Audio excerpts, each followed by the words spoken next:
Hi, I'm Peter Miller, and I'm Dean of the Bard Graduate Center. And I'm here today with Soon Kai Poh. Soon Kai is a fellow in the Cultures of Conservation Initiative.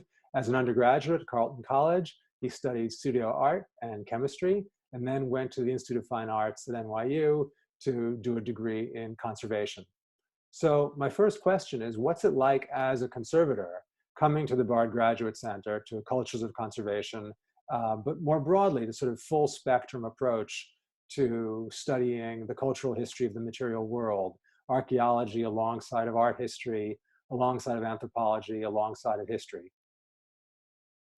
I think that the broad variety of disciplines that you just mentioned kind of encapsulates the intellectual landscape, as it were, that conservators find themselves confronted with in asking the questions that they do of objects in order to conserve them.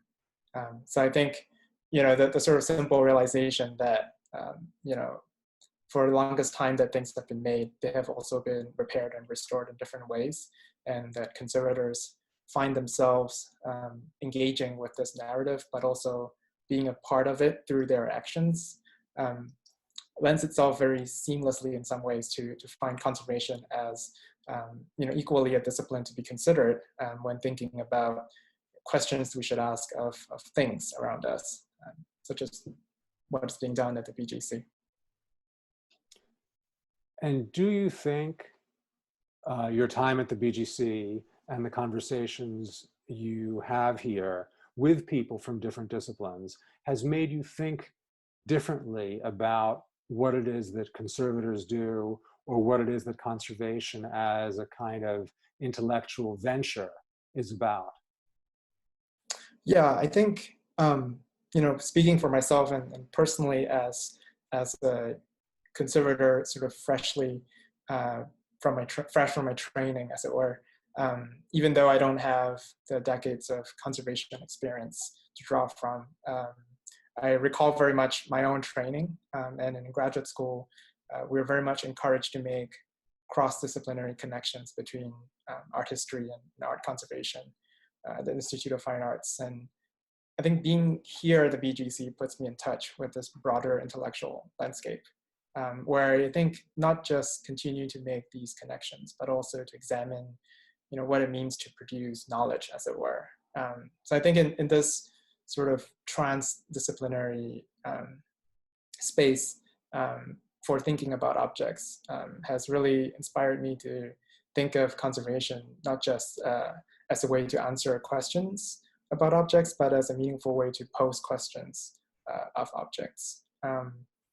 I don't think necessarily that we'll start conserving things drastically differently just yet, but I think it paves the way forward for framing the sort of broad variety of conservation work that happens today in a different light.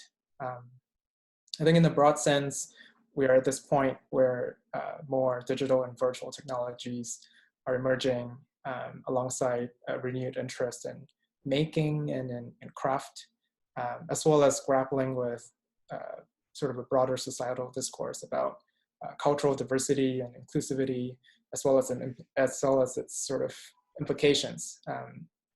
And I think in some ways, this very multivariant environment that I find myself in at the BGC, freshly coming out of my training, is providing me with not just more tools in the conservation toolbox, as it were, to proceed with the work that I do, but also to new ways of using older tools in the toolbox.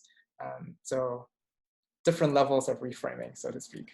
Right. So for many years, BGC has talked about trying to produce students who were bilingual, able to function perfectly fluently in an environment of curatorial speech and perfectly fluently in a kind of academic environment as well.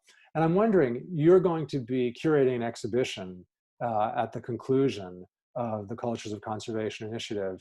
The idea of a conservator who is an academic, who is comfortable dealing with philosophical questions and comfortable being a curator as well. Is there some kind of image of the conservator of the future that is being concocted here? um, if it is, I think it's an exciting one and a very ambitious one. I think I'm very fortunate to find myself at the confluence of these activities, and I think um, navigating them as a conservator has been very meaningful intellectually. I do think that conservation as a field is one that benefits from a diversity of voices, given the diversity of things that conservators find themselves entangled with. And I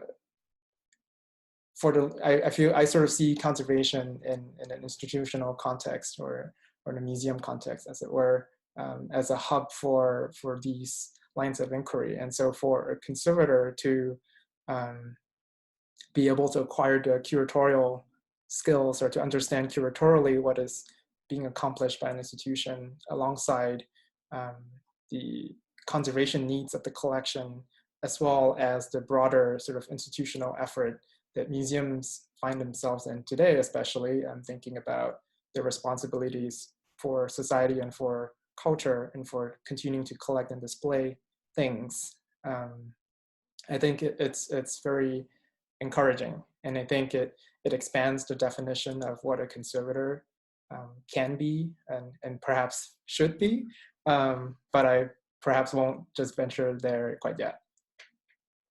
All right. Well, thank you very much. This is Peter Miller, and I've been talking today with Soon Kai Poh. Thank you so much. Thank you.